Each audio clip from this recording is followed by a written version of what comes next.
abantu babeana begundi abantu beba wera wetugiteno yatone nekabura nemawongora n'abakoci we bali abakoci bali ludawa ate abakejumba kyazanga somebody should ngenda kwongera mu luzungu kubanga baba batamanyi endimi za wano oyo akyusa mu Luganda olumanyi luyiza kuteekateeka mu Luganda n'Olunyankole wano nawali. So the translator, Excellency the Vice President, Wekitiibwa Vice President wa Uganda, Vice President Tashina Luganda, all the other leaders, n'abakulembeze abalala mwenna, the cultural leaders and the religious leaders, abakulembeze abatukulembera mu byobuwangwa ate ne bannaddiini abatukulembera mu ddiini, all the people of Yantonde, Zimbabwe, this part of Masaka, ate ne mwenna abantu mwenna ab'Eryantonde, ab'Essembabule ne mwenna aba Greater Masaka. President abaaniriza nnyo.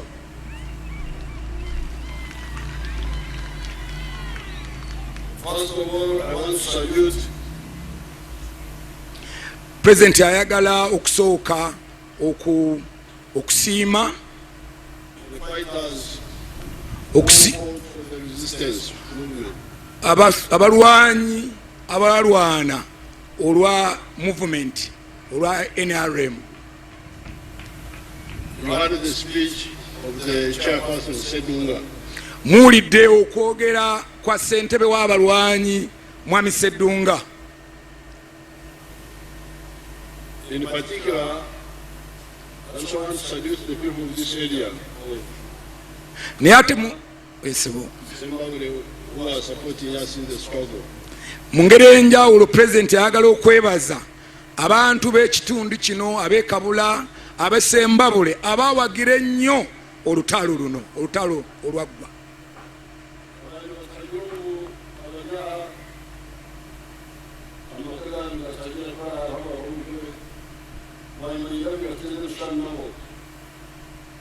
I want to get a picture with the people supporting us. I know them. President yasabye ajja kuba n'ekifaananyi ne abantu bajjukira obulungi abamanyi bali wano family azimu azoogedde nazo ne bagenda muteekerateekerayo ekifaananyi ng'amaliriza ey'okubeko nabo ekifaananyi. Muzeyi Sewandegi, Muzeyi Kinamachunda n'abalala. Yes, Excellency. President agambye bangi akyabajjukira family ezimu oziwuli akyasobola ozoogera amannya era azimanyi bulungi bwana bafunye ekiseera agenda kwekubisaako n'ab'ekifaananyi ng'amaze okwogera. Now, regarding the welfare of the fighters, kati bwe twogera ku mbeera ey'abalwanyi embeera zaabwe eza bulijjo,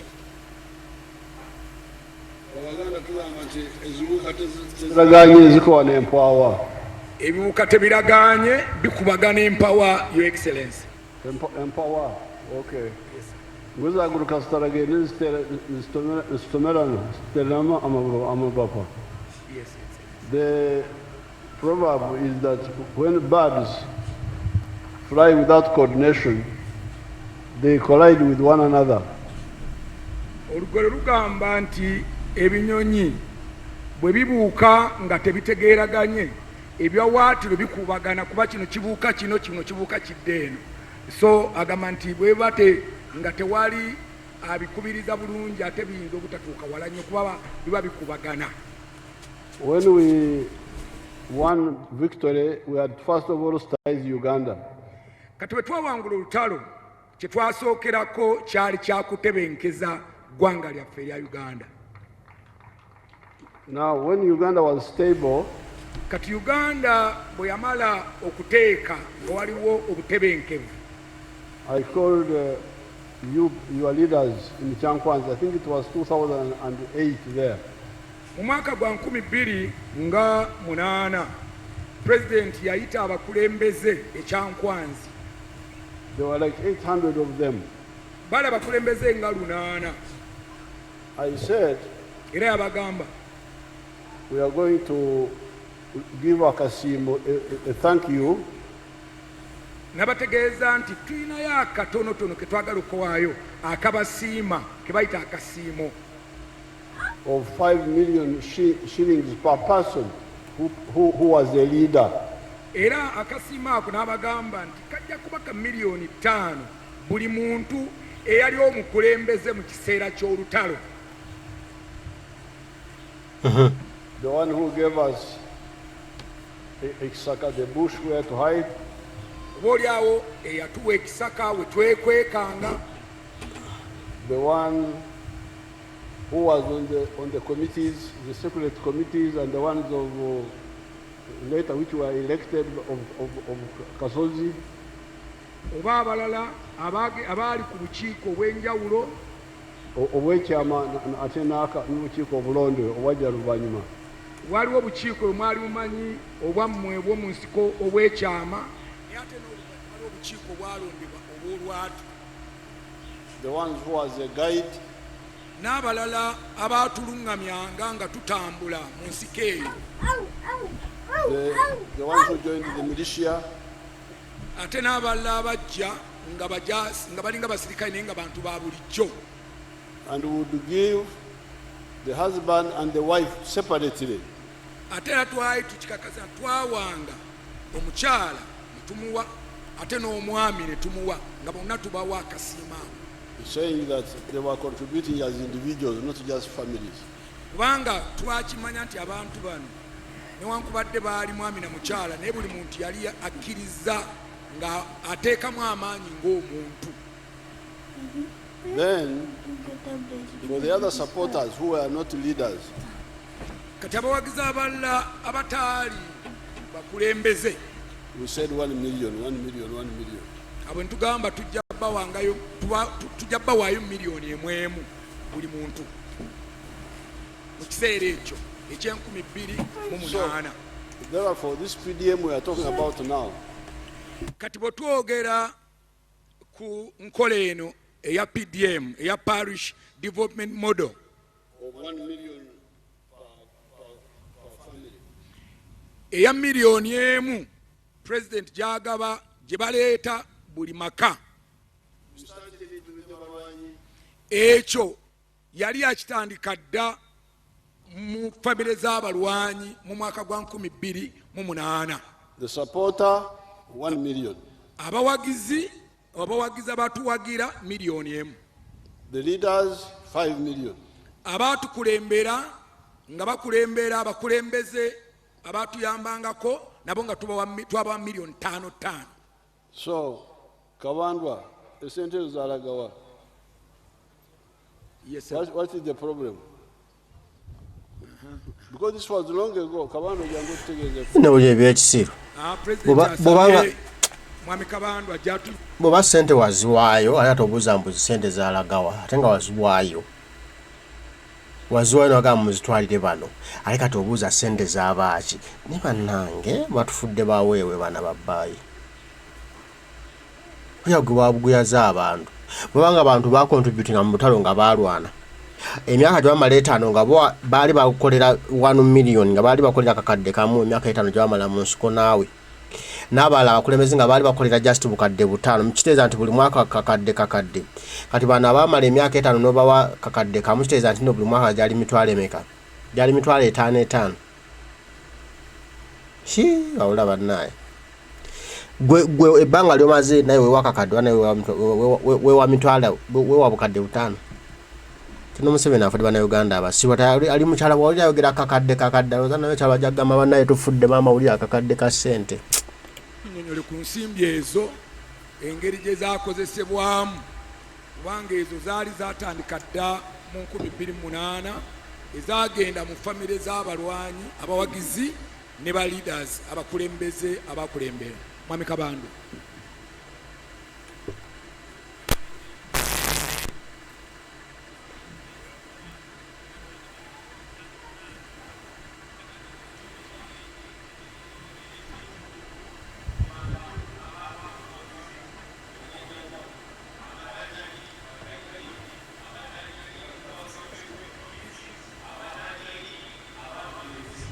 Kale katubuuza baawano eryantonde mwafuna sente ezo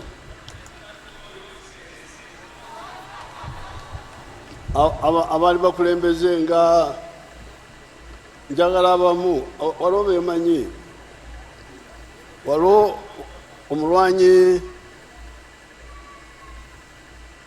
omuwagizi waffe Kasabiti azze wano Garho omutabanale omwana wa Kasabiti yatugambye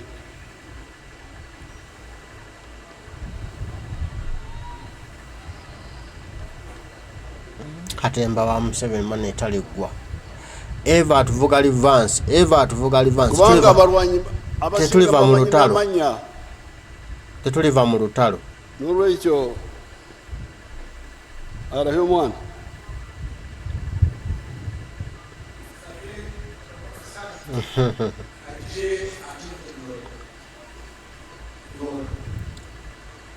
Katemba uyu mwana we omulwanyi wetu Kasabiti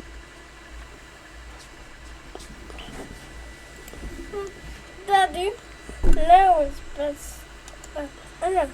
It's like chips. Look like a chips. It's like a chips.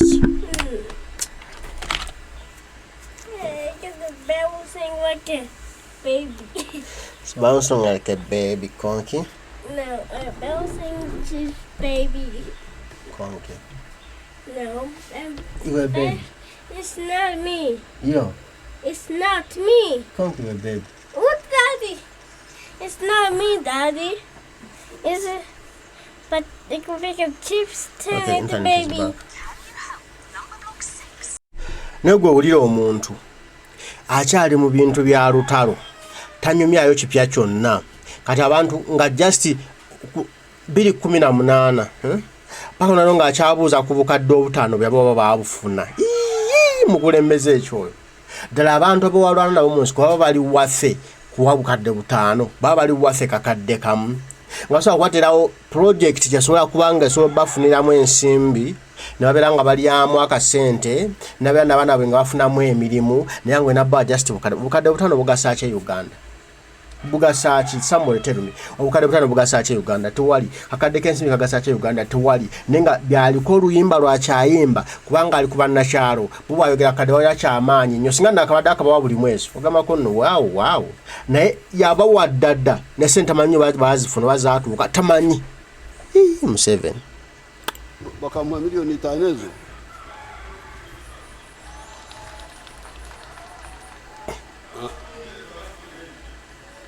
olina okumanya oba azaire omukitweka eki oha omwami muhendarai njo tugambire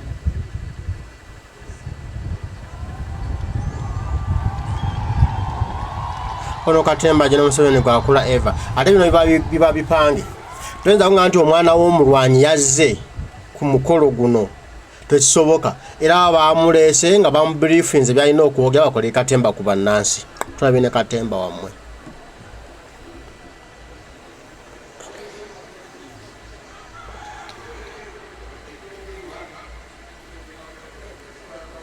yogera siwulira bulungi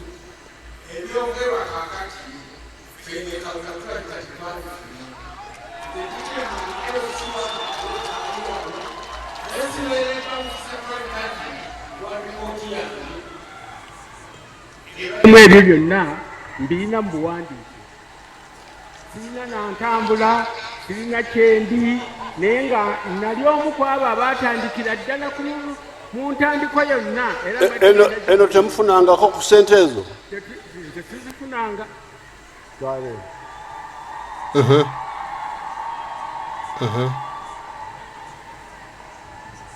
kati minisita n'ababaka ba paalamenti abagenda okuyisa etteeka eryongera okumubeeza mu ntebe n'okuteekawo etteeka erifutulugunyiza bannayuganda mu kooti marshal n'okuteekawo etteeka eribawambisa obuyinza wa bannayuganda abasasula obukadde 1,100 just olutuula lumu just for 4 hours ekinene nnyo n'abugula obukadde 1,000. naye nga bwe yatandika nabo beyalwana nabo mu nsiko abaayiwa omusaayi gwabwe baafuna ebisago ku lulwe yeyagala ebyali mu kweyagana efamire yeyagale leero abawa bukadde 5. what a president! abawa kakadde kamu. what a president! nga banno bewalwana nabo bawa kakadde ng'akasiimo obawa bukadde 5 ng'akasiimo emyaka 5 gye baamala mu nsiko. naye omubaka wa paalamenti agenda otula for 4 hours ekinene nnyo ayise etteeka erikuyamba okwenyereza mu ntebe omuwa obukadde 1,000. bannayuganda muzikuka amaaso mulaba oba temulaba?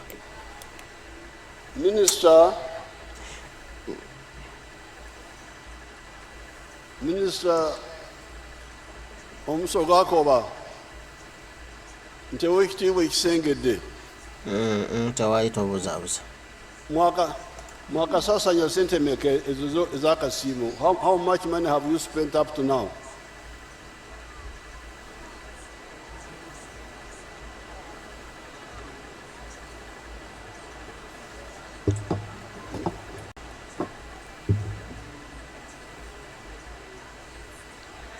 Your Excellency, wakasasanya bilioni 218. kati muwulidde bannange, obuwumbi 218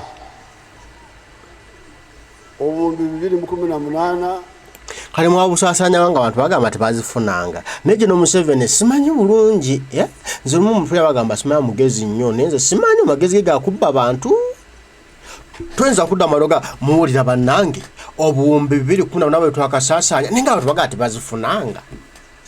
Mukama Katonda zakasaasanyizibwa ku nsonga eyo kati zigenda wa?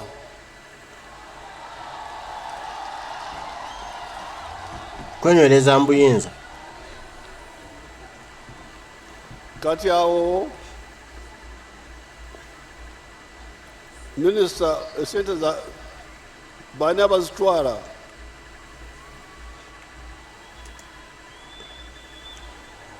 Your Excellency, bagamba nti tusasudde abantu 8,710. abantu 8,000 bakafuna sente ezo? 8,000 80,000. 87,000. So kati awo Muganda wagambira ekitata muyima oyo akasasiro tekimala konte.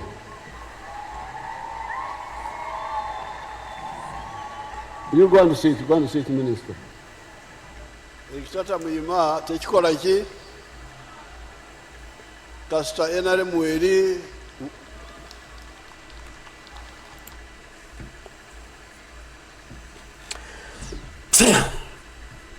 oide ebyobusiru gano gonna agantu gapange okitegedde.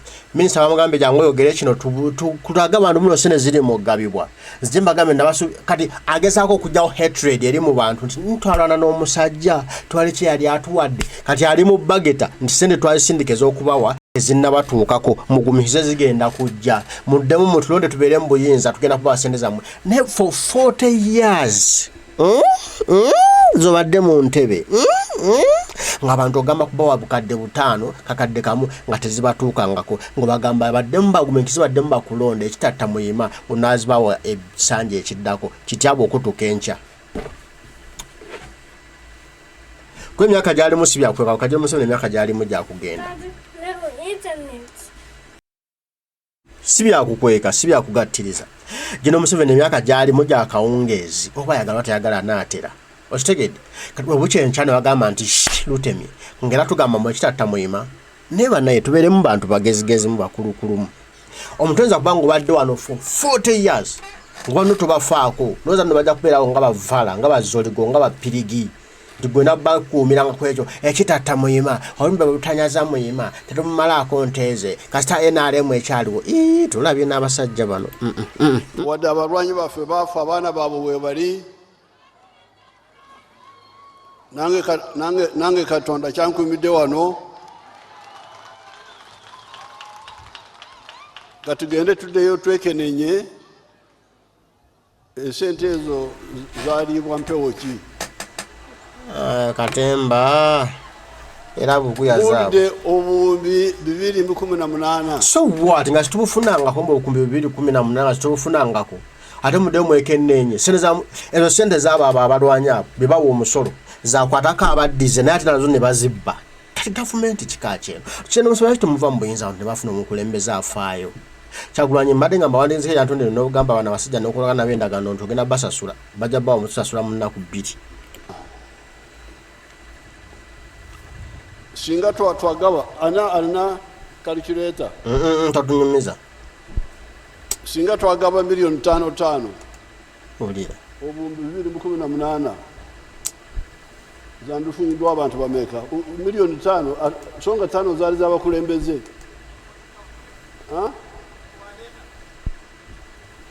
singa twagaba million 5 zaali z'abakulembeze. If we had given, translate, if we had given 5 million for everybody, 40,000 people would have got by now.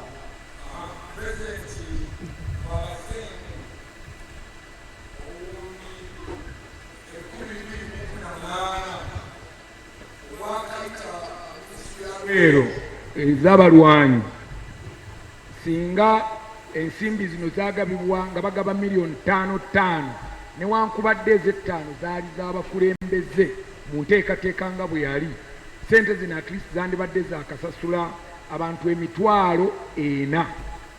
And yet we do not have 40,000 leaders. Ate ng'akijjukira bulungi mu nsiko tebabangako n'abakulembeze bawera 40,000. So all the supporters would have got, the leaders would have got, and the supporters would have got by now. Singa ensimbi zino zaali zikwatiddwa bulungi, President agamba nti abakulembeze bonna abaali balina okufuna million 5 bandibadde bafuna. Nabana abawagizi abaali aba million 1 bandibadde bafunye sente. So, and you have seen how much 1 million is doing now. PDM, which we started recently, you have seen how much it is helping. Ate mwerabiddeko million 1 egabibwa buli family mu programu ya Parish Development Model PDM kyekoze enkyukakyuka ey'omuggundu gyekoze mu maka agaziweereddwa. So kitegeeza sente zino ate okuva mu mwaka gwa 2008 ate zandibadde kikoze omulimu munene. Then this was when the money was actually, when things were cheaper that time. Zo zaddako mu biseera ebyo ebintu byali bikyalina ku sente za wansi. Miliyoni yali ezitowa nnyo mu kiseera ekyo okusinga ey'olwaleero. So 5 million sometimes for 10 for 5 for the husband, 5 for the wife, because I insisted on that, because I knew these families. President bwe baali bagaba sente zino family ezimu zaafuna million 10 kubanga omukyala yaweebwanga million 5 n'omwami million 5. Ekyo yakiremerako kubanga yalabanga abakyala balina olubimbi lwe baalima ng'omukyala mu maka ate balina n'abaami balina olubimbi lwe baalima mu kiseera ky'olutalo. Kyova alaba yakiremerako omukyala afune n'omwami afune. So therefore there is a problem here which we shall solve. The money has been spent. If it didn't arrive, we shall sort it out. President alabyemu kazibu mu nsimbi zino engeri zitaatambula ziteekwa okuba tezaatuuka. Naye abagambye nti we zaasekattira ajja kulabawo mu kiseera kitono nnyo. Atusabe bino byamakweka nsaamu. But this time the empewo must be pushed out. The empewo ni yasibukawa. Gwe kenyini gwe empewo. Tajja kireka bulesaawo. Mbula ajja kumanya obuzibu bwavaawa. Ani yatuuse empewo mu kifo kya ssente. Era oyo yatuuse empewo alina okuvunaanibwa.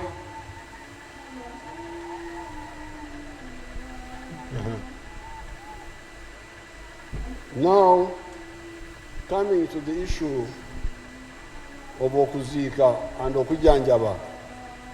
Kati Pulezidenti ayogera bw'otuuka kati ku nsonga y'abalwadde be abalwadde ate n'enziika yaabwe eruusi ababa bavudde ku nsi. I have enriched Nakasero Hospital. Kakati eddwaliro e Nakasero aliteesemu ssente nnyingi. Aligaggawazizza okusinziira ku ssente ze yakateekayo ezijjanjaba abalwanyi be. So I have told my people that they should put everything in Entebbe grade B. Kati Pulezidenti yalagidde bateeke buli kintu kyonna ekyetaagisa mu ddwaliro ly'Entebbe grade B erya gavumenti. So that my fellow fighters are treated there without them. Because the money we are spending in Nakasero is so much. Kati Pulezidenti yamukozesezza ekyo abalwanyi be bangi bakaddiye bangi balwala ate ssente ezisinga abadde aziteeka mu ddwaliro ly'e Nakasero. Kati agambye nti ebintu byonna ebyetaagisa ebiri e Nakasero byonna babigule bibeere mu Entebbe grade B abalwanyi babajjanjabire awo mu ddwaliro lya gavumenti. And we shall put a fund there. Kakati n'okuyambako abalwanyi baffe Mukama baba ayise era Pulezidenti agenda kuteekako enteekateeka yaakyo babe nga basiibulwa mu ngeri ey'ekitiibwa. Now, this will be handled by Narweso. If necessary, I will put another person there to be there all the time because Narweso has got many things.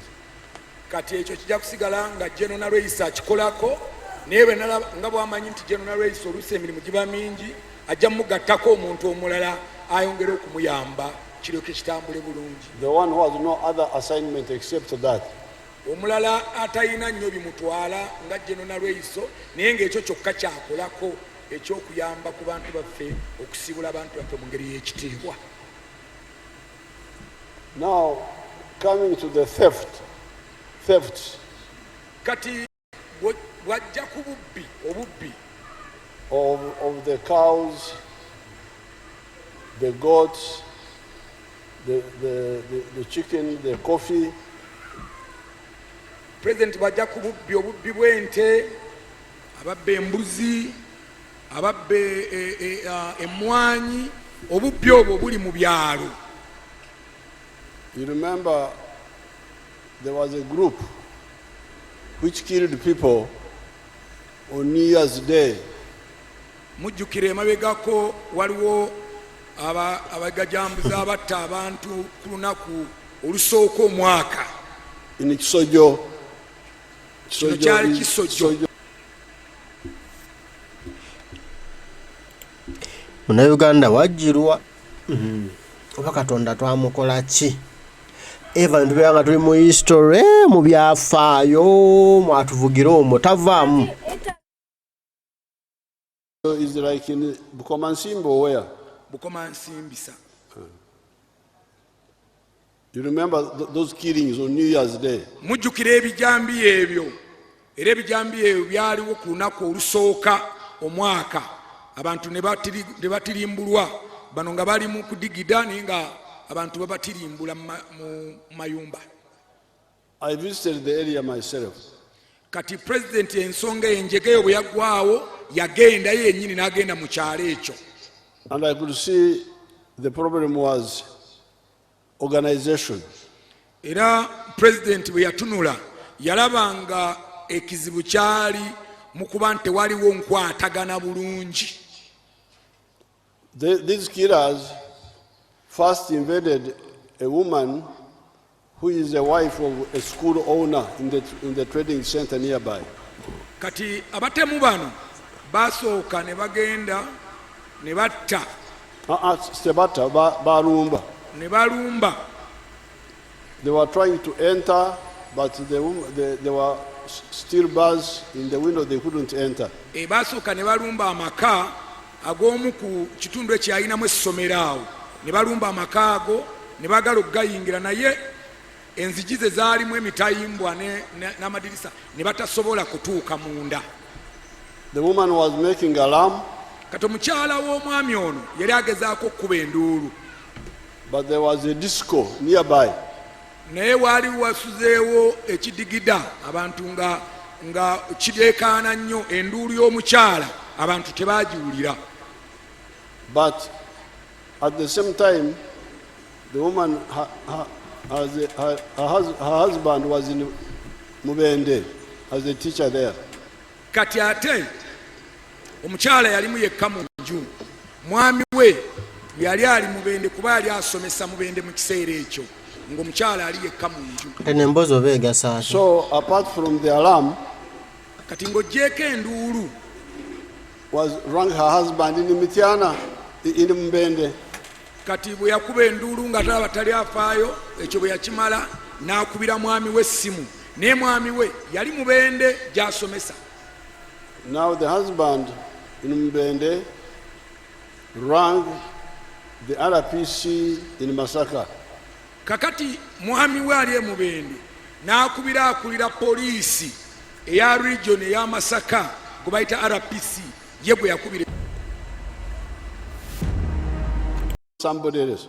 Kanagenda bwatyo omukulu wa poliisi oyo akulira region n'agezaako okkubira omulala, nga ne kitwala ebbanga nga bagezaako okkuba essimu okutuuka.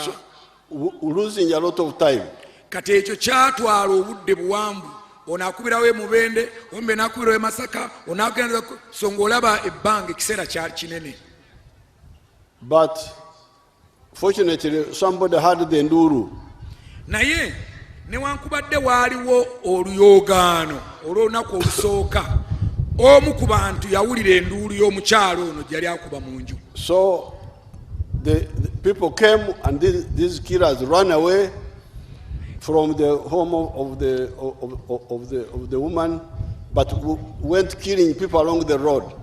Kakati olw'enduulu eno abatemu badduka ew'omukyalo ono ne baddukawo, kuba omukyalo ono omukyala yalimu yekka, ne badduka ne bavawo, neera ne mukuvaawo magenda gaabwe bagenda batta abantu mu kutambula kwabwe okwo nga bagenda badduka nga bwe batugumbula abantu abalala. So when I went there, the problem was just communication. Kati president bwe yakyala bwe yagendayo okulaba ku famire eno n'ekitundu ekyo, yalaba ng'obuzibu bwali ku mpuliziganya. I now told them that from now on, Kati president Kolo n'alagira bw'ati, the police people at the sub-county n'agamba nti abapoliisi abali ku Gombolola must announce to the public a toll-free telephone line. Kati nga kuli Gombolola n'agamba wabeewo ennamba etasasulirwa. Ennamba eyo bagirangirire mu Gombolola yonna nti ennamba eno ye ya poliisi, naye bw'ogikuba tebakusalako airtime, ya bwereere gwe ne bw'obanga gw'okubye. And it should be manned 24 hours. Somebody should be there 24 hours. N'ennamba eyo omuntu nga waali agikwata buli ssaawa, okumala essaawa 24 olunaku lulamba, okumala ennaku 7 wiiki, ennaku zonna nga waliwo agikwata nga togikuba ne kubanga tewali agikutte. It can't be one person, so it will have to be people who take turns. President agamba of course tasobola kubeera omu, wayinza okuba babiri oba basatu nga bagenda bakyusa nga bazikwata mu mpalo, ono bw'avaako ono abeerawo. The security in Uganda is good because all homes now have telephones. Kati ebyokwerinda byongedde okulonka kubanga buli maka kati galimu waakiri essimu emu. So if you hear anything in the sub-county, don't ring your husband in Mbende, don't ring the sub-county police person. Kati bw'owulira ekintu kyonna teweetaaga kusooka kukubira mwami wo oba omwana wo oba muwala wo, kubira akulira ebyokwerinda poliisi enamba eyo president gye yagamba eri mu buli ggombolola gikube gy'oba osookerako nga tonnakubira mwami oba omwana. Now, they listened to my advice. Kati president bwe yabawa amagezi ago baagawuliriza. This gang of killers Kati abantu abo abatemu were being led by somebody called Chidawalime. baali bakulemberwa Saabatemu Chidawalime. So, from here, after they got my advice, Kati bwe baatwala amagezi g'omukulembeze ga president, the gang now went to near Matanga. Matanga is towards Rukaya. Kati era Chidawalime ne banne olwo baavaawo mu kitundu ekyo ne bagenda mu kiseera mu kitundu ky'Erukaya e Makanga. Kati eno mboozi kyeno gyanyumiza abantu. Muli kuba ku lunaku lw'abazira. Kati ali mu kunyumya mboozi z'abatemu. Zigattira wa? Bwe bigattira nze sinaakutegeerawo. Ono speech zono zigatta zitya?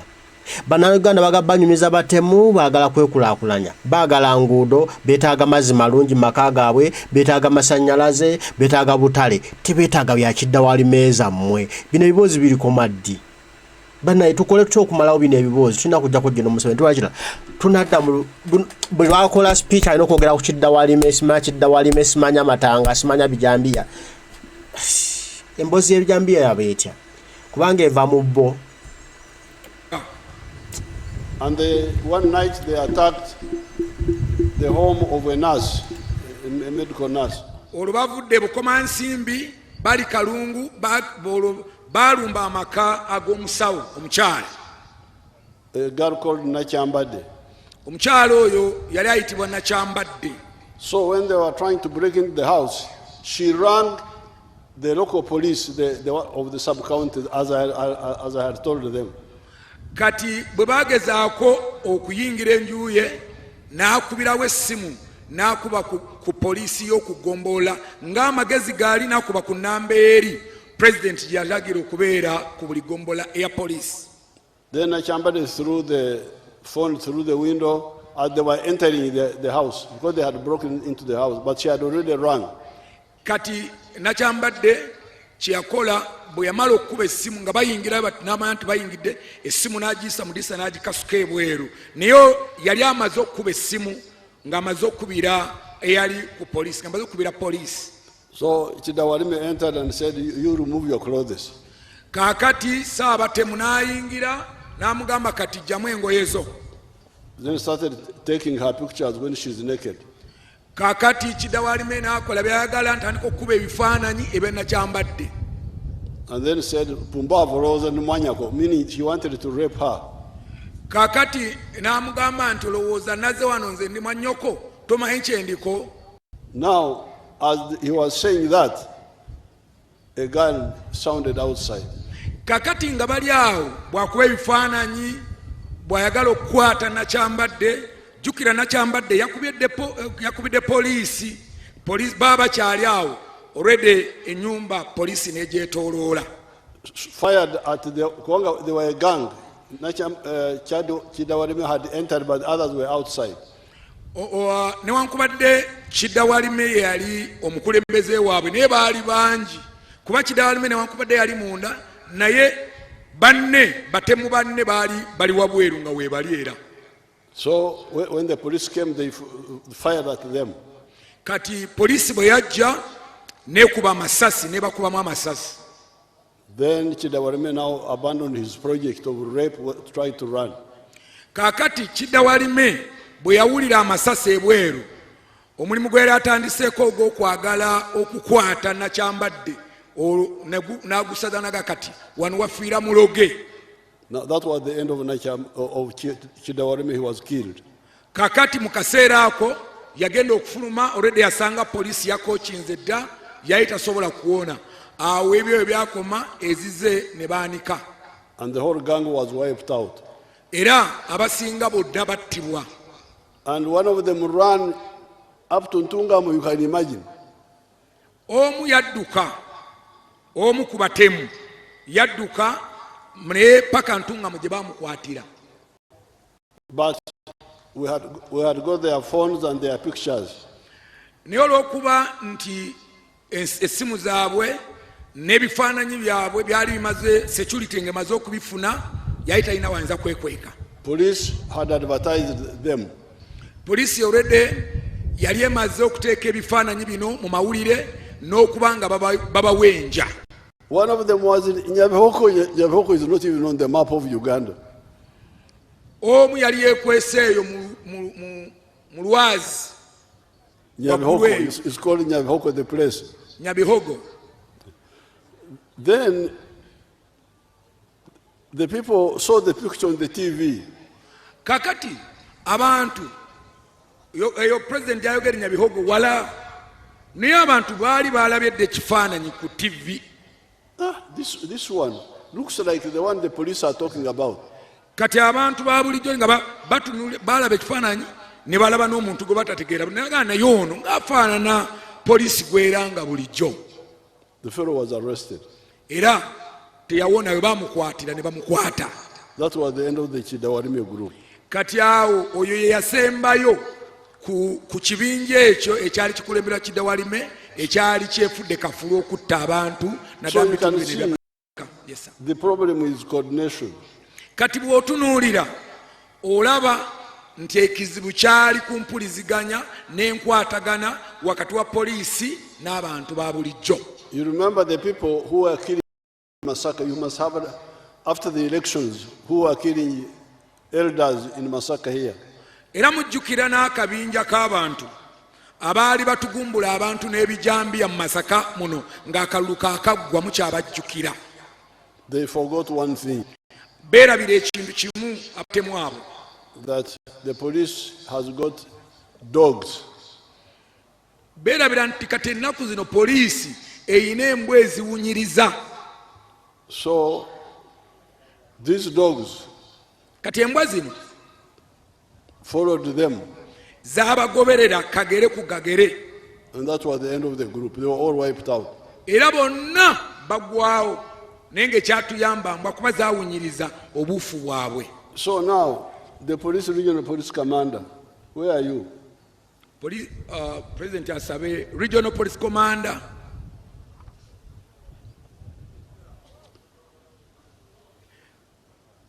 omupoliisi akulira region eno.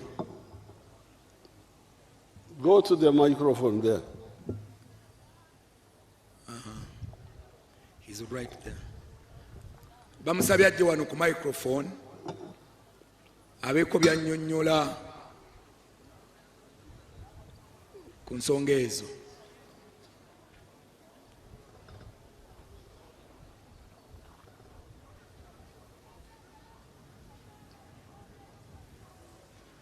Where is he? Oh, there. Awunajja ono yakulira poliisi ya greater ya region eno. Era President amusabye ajje wano ku muzindaalo abeeko byannyonnyola ku nsonga obaoli aweza ebyokwerinda n'endala zonna President zagenda okumubuuza. Ono ye regional police commander ow'ekitundu kino. What's your name?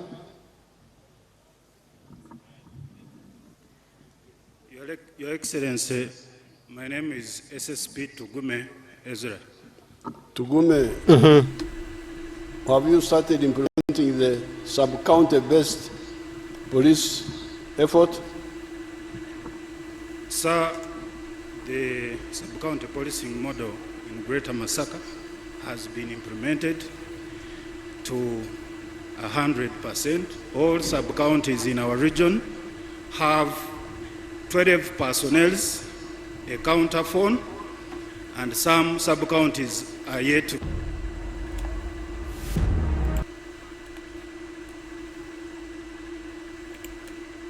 reach out to the calls that are coming from the community. Do you have police dogs? Your Excellency, the districts in Greater Masaka, including Lyantonde where we are, we have a police dog. We have how many? We have a police dog in Lyantonde and all the other districts in the Greater Region Masaka. Each district? Yes, Your Excellency. So kulwacho netima nokiriza ente z'abantu nezibibwa. So nga omusajja ono netima banange. What is your problem? You have the police dogs. You have the policemen. What is the problem? Your Excellency, if I may use Lyantonde as a case study, according to the statistics that we have drawn from 2023, we had 169 cases, but as we speak right now in 2025, they have dropped to 93 cases because of working together with the community and responding to their complaints. Chusa. Mukama wange President, mbadde njogera ku cases ze tureceiving ku police kuva mu mwaka 2023 twalina emisango 169 naye we twogerera 2025, this is by annual, half a year, twaregistarinze emisango 93. Mukama wange President, ebyo bya police bye bakola bulijjo.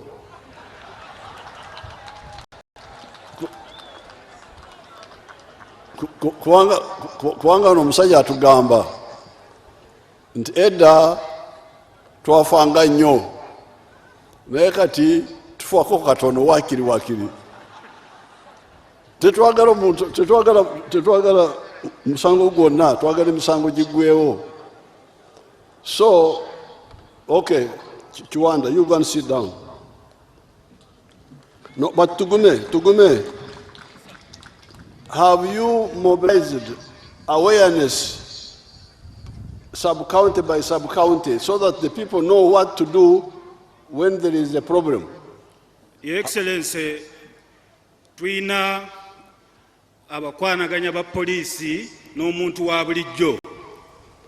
Twina ba OCs aboogera mu kuziika mu mizigiti. Please vaku y'okuziika. Genda ku radio olangirire mu Lugombolola. Mukama wange buli radio station mu Lyantonde for example, twina program abaserikale bagendayo ne boogera ate ne tufuna feedback eve mu bantu baffe. Kati Tugume abaguddeko omusango nti yabagamba ekyokukola naye mwagaana kukikola. Muwuliddeko omulanga gwa Tugume abalagirira kyemukola singa osanga, kubanga ku makya bw'ogenda mu ndimiro n'osanga ababbi batutte emwanyi zo tolinyawo. Sooka oddeyo okubire poliisi bo bajje, embwa ejje efune olusu lw'abantu abo temwononawo. So Tugume, please. Yes, Your Excellency. Mobilize the population sub-county by sub-county so that they know what to do together with the police and the population. Mukama wange, we shall improve. Kale. Yes, sir. Chiwanda genda mumaso. Thank you, Your Excellency. Chiwanda tafuta. Your Excellency, Byenjogedde. basebo ne bannyabo President ayise mwami Tugume nga Tugume ono yakulira police mu region yaffe eno eya Greater Masaka. Naye amubuuziza ekibuuzo ekisookese nti amateeka ge nayisa oba ebiragiro bye nayisa ku poliisi mwabiteeka mu nkola, ng'ebiragiro bino mwemuli bino wammanga. Ekisooka President yalagira ku buli ggombolola okubeerako bapoliisi 18 era President n'alagira ku buli gombola okubeerako pikipiki eyambako abapoliisi okukola emirimu. Era pulezidenti yalagira ku buli gombola okubeerako essimu abantu ba bulijjo gye bamanyi gye bakubako. Mwami tugumazeemu bw'ati nti amagombola gonna we twogerera galiko abapoliisi. Ayogedde kati kuliko 12, tebannaweza ndowooza 18 naye kuliko 12 ku buli gombolola. Era mwami tugume agambye pulezidenti nti egombola ezisinga poliisi emaze okuzigulira pikipiki gye bakozesa okutuuka ku bantu. Naye pulezidenti oluvannyuma mbuuza nti muyina embwa eziwunyiriza. Mwami tugume n'addamu nti tuyina embwa mu buli disitulikiti. Embwa zino ezituyambako okuwunyiriza, okukonga olusu olw'ababbi ne tusobola obbakwata. Kati pulezidenti n'ambuuza nti oke oba muyina ebyo byonna lwaki abantu bakyababba? Mwami tugume n'agamba nti bakyababba. Nenyongerako nti mpozi olina ettima. Era n'amugamba olabika olina ettima musajja gwe, kubanga olina byonna bye nalagira naye abantu bakyababba. Mwami tugume n'agamba nti bababba naye obubbi bugenze bukendeera nnyo.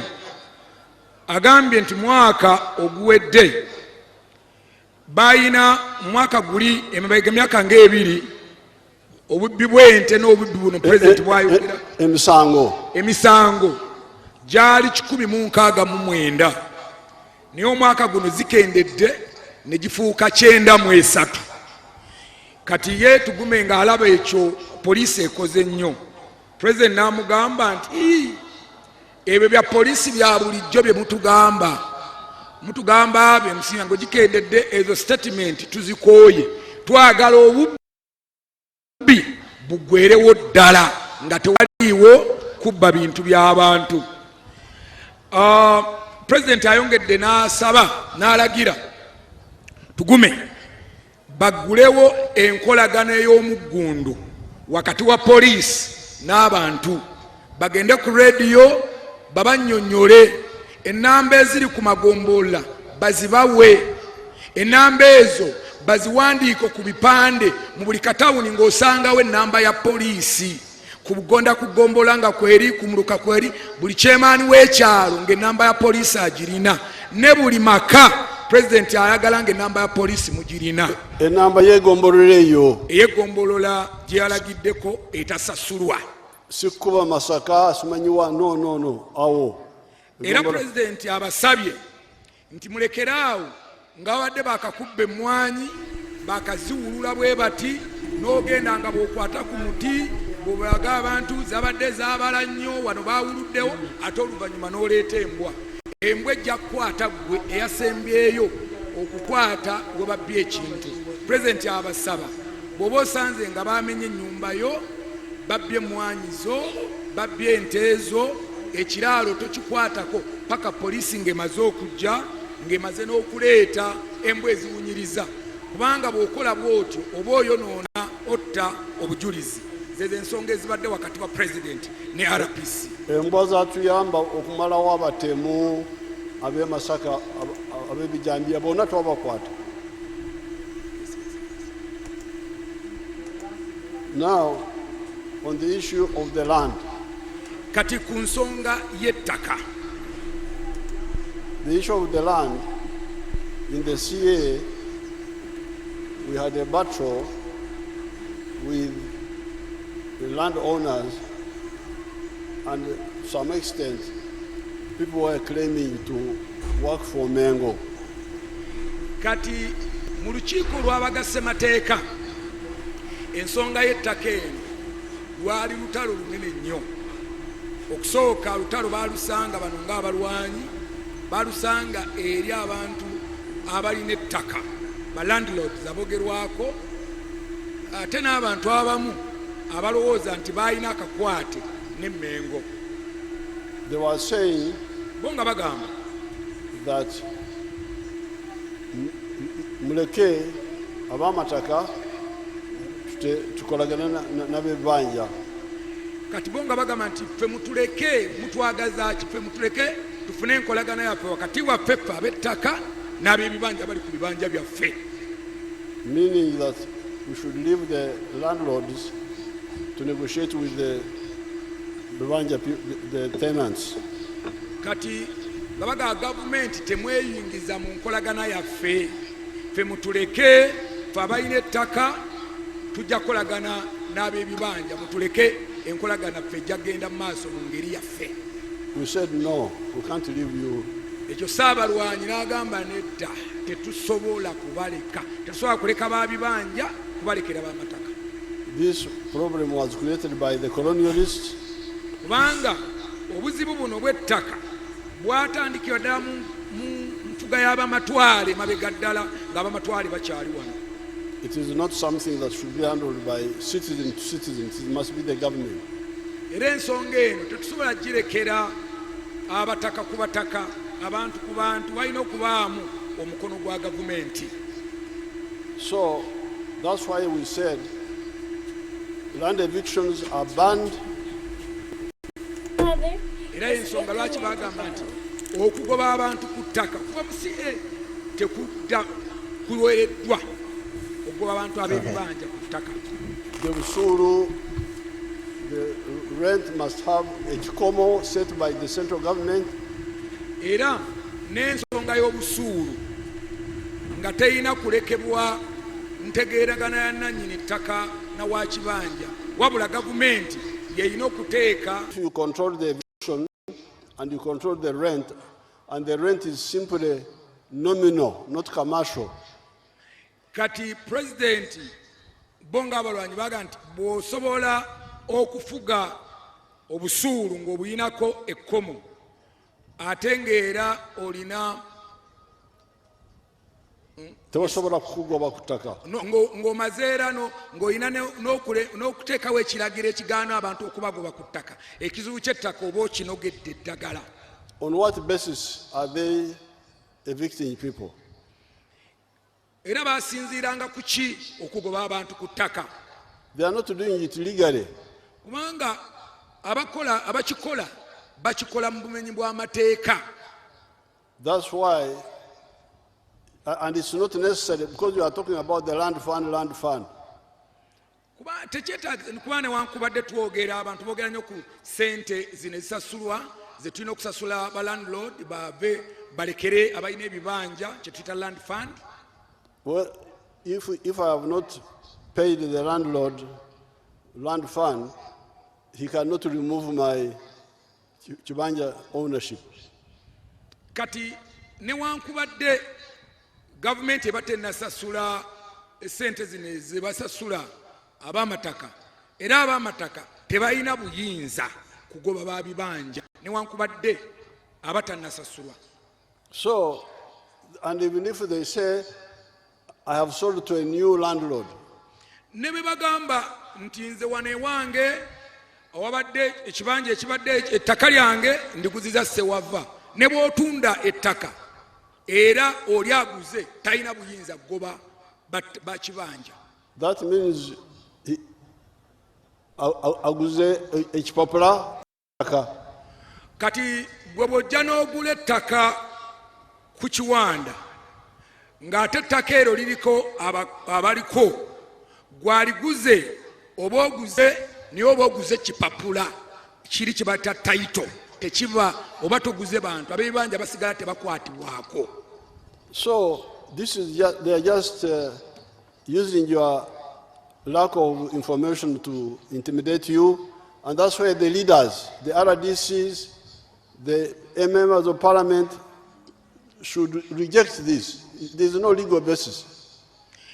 Kakati bakozesa butamanya bwaffe ebintu ebyo mulya ne babatiisatiisa. Omusajja yatutunze yatugambye agenda tutunda babatiisatiisa butiisatiisa. Ekyo tekiriyo mu tteeka. Ye bw'aba atunda kyapa tatunda bantu ba kibanja. Era pulezidenti agamba ekyo akoowoola abakulembeze bonna okuva ddala ku bamemba ba paalamenti ba RDC n'abakulembeze bonna muyimirireewo wakati w'abantu okubataasa. There was one kakodio the landlords were doing, which was to refuse rent. Kati waliwo akakodyo abannannyini ttaka ke baadde beekwekamu nga beewala okufuna ensimbi z'obusuulu. We are now going to amend the law and make you go and pay the busuru at the sub-county. If he takes it, it's up to him. Kaakati pulezidenti ali mu nteekateeka okuteekawo etteeka nti obulandiroodi bw'agaana okubajjako obusuulu bwe mubutwale ku ggombolola mbusasuleyo oba bunonayo oba tabunonayo ezo nsonga ze naye mwe musigale nga mbusasudde ku ggombolola kubaako ke badde beekwekamu. Naye temukkiriza, but you are absolutely right. We can give mandatory. Kawandu is right. We can give land certificates for the Vanya people. We can do it. Nga mu ripooti ya Mwami Sseddunga bwe yasabye ne gavumenti eyinza okuteekawo ab'ebibanja nabo baweebwe obuwandiiko obw'enkomeredde obulaga ensalo z'ekibanja kye. But I will say more about this land issue. Let's go and sit down and we shall give new guidance. President ajja kwogera mu bulambulukufu okusingako wano ku nsonga y'ettaka mu kiseera ky'omumaaso awo alina ekiwandiiko kyagenda okufulumya ku nsonga ezikwatagana n'ebyettaka mu Uganda ne Uganda y'okutwaliza. From the air, I see that you have moved with wealth creation. Some people are doing coffee, some people are doing farming, cattle farming. This is very good. Bw'abadde ayita waggulu mu nnyonyi ayidde ayisaayisa amaaso n'alaba ng'alaba waliwo enkyukakyuka y'amaanyi naddala abamu ku mmwe mulunda abamu ku mmwe mugenze mu mmwanyi alaba nti waliwo enkyukakyuka eyannamaddala mu byenfuna awaka. Mwebale nnyo, mwebalire ddala. We are now going to start helping some of the families to do irrigation so that in the dry season the crops still have water. Kakati waliwo enteekateeka president gy'agenda okutandikako mu famire ezimu nga tutandika okufukirira ebirime byaffe kubanga oluusi omusana. The global AI market is projected to reach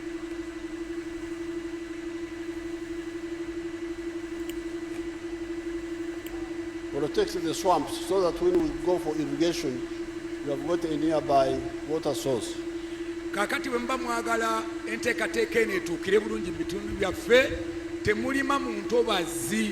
Entobazi muzirekeewo kubanga we tusobola okujja amazzi ate agasobola okufukirira. So entobazi muzireke, temuzisimbamu kalitunsi, temuzirimamu kasooli.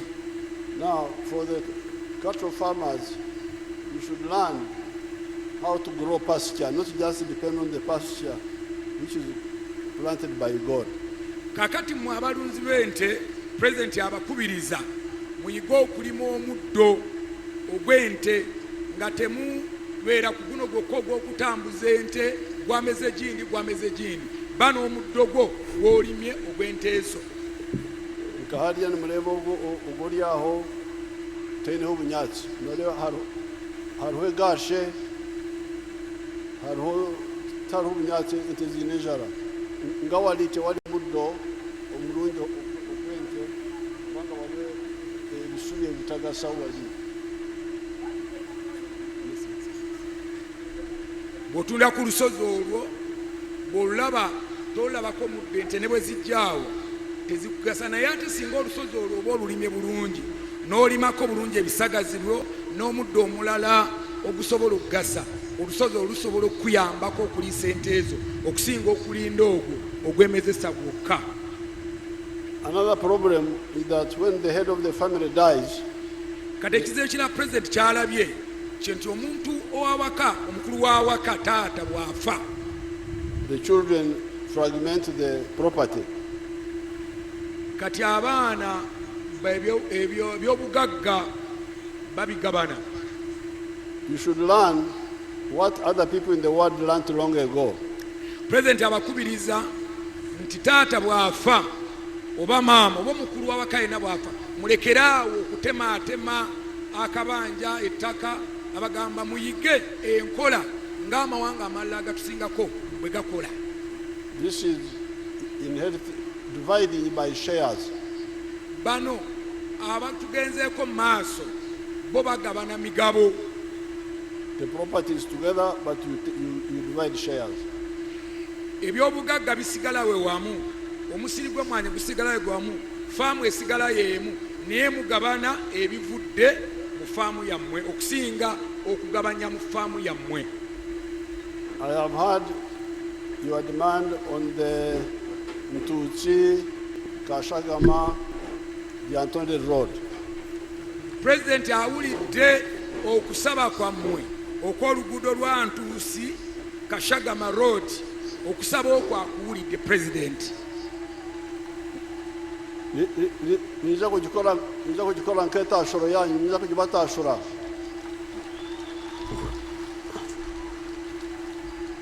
Ngenda kugibaweereza ng'ekirabo ku lw'okuwagira NRM. President basebo ne banyabo obugalo oluguudo olwo. President abantu b'eryantonda aluwadde nga kirabo buvunanyizibwabwe tumuwa omusimbizo omusolo okukola enguudo zaffe bwebanga tozikoze nga mbadde ng'ekirabo b'okuwagira kati abatakuwagire bo tobawe enguudo zaabwe tozikole ekirabo kubanga muwagira nnyo National Resistance Movement. Mumukubireko mugalo namwe mwekubireko mu ngalo abantu b'eryantonda. Ate n'abakoki baffe Lyantonde Lumbugurakayi. Abantu baffe ab'ekkoki era oluguudo lw'eryantonde Lumbugu paka Rakayi. Tugenda no. We are going to do also the one of Rusarira, Kabamba, Ntutsi, Sembabule. That one is already being funded. Atera n'oluguudo lwa Ntuusi, Kabamba, paka Sembabule, baffe enzimu ze tusobola okuzimba. You may not have to build the whole house yourself. Ennyumba yonna oyinza okuba nga temugizimba yonna nga ministry. But you can give like mabati and cement. Naye muyinza okuwa ebyo omuntu by'atasobola okugeza ne mumuwa amabaati ne muwa ne seminti nga yasobola okwekubira bulooka n'abaana be ennyumba eyo n'abeera ng'asobola okizimba. Provided he can show you that he can make the bricks. Era ng'abakakasizza nti bulooka asobola ozeekubira n'ebirala ebitonotono asobola obyekolera ng'ekizibu ky'alina kya mabaati ne seminti minisitule ya Luweero esobola okuteekaawo essira. So that we finish one problem, not touch schools, touch this one, touch that one. Kati ekituyambeko okuba nti ekizibu ekimu tukinogera eddagala okusinga okugamba nti tukola kino tukole kiri tujja kwejjukiza gati tulina kye tukoze kye tuyambye bantu baffe kuba tukutte ku bintu bingi nnyo omulundi guno. I had forgotten when we started NADS. President abadde alina kyajjukidde bwe twali nga tandika enkola eri eya NADS gye mumanyi obulungi. When we started Operation Wealth Creation 2013. Ate era n'enkola eri ey'abasirikale ey'otugabira ebintu gye twayita OWC, Operation Wealth Creation. I told General Sare to first give the families of the Barwanyi the coffee seedlings and so on. Era ajjukidde nti enkola eyo bwe yali yatandika eya OWC, General Sare yamusaba nti newankubadde bannayuganda bonna tugenda kubakuta neyetandikira ku famire z'abalwanyi.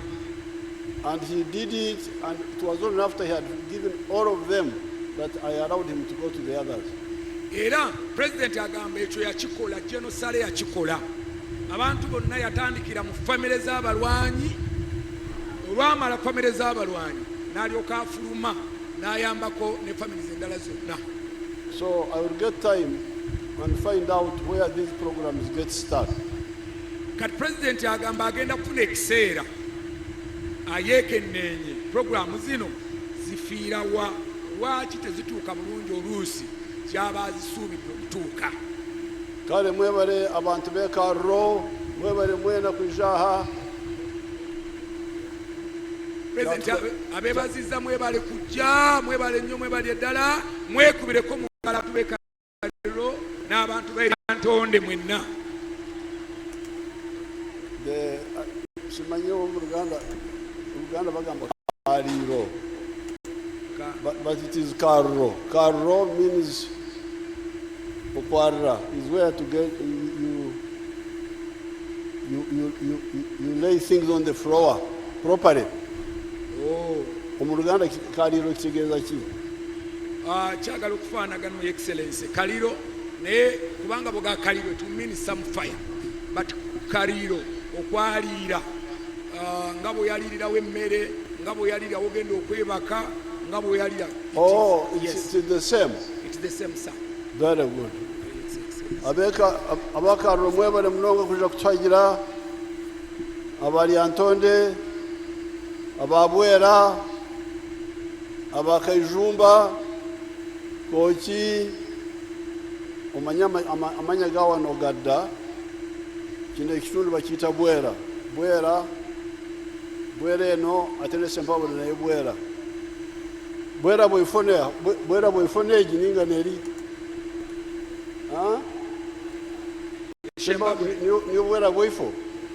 Egini bwera bwa ruguru. Bagamba nti eno bwera eya waggulu eno. Ate eri bwera ya wansiko. Olaba bali bamanyi geography. Bali bamanyi nti amazzi gava eno ne gakulukuta ne gagenda mu Katonga. Kati eyo bwera bwa ruguru, bwera bwifo, Kaijumba, Kyazanga bagiyita Kaijumba.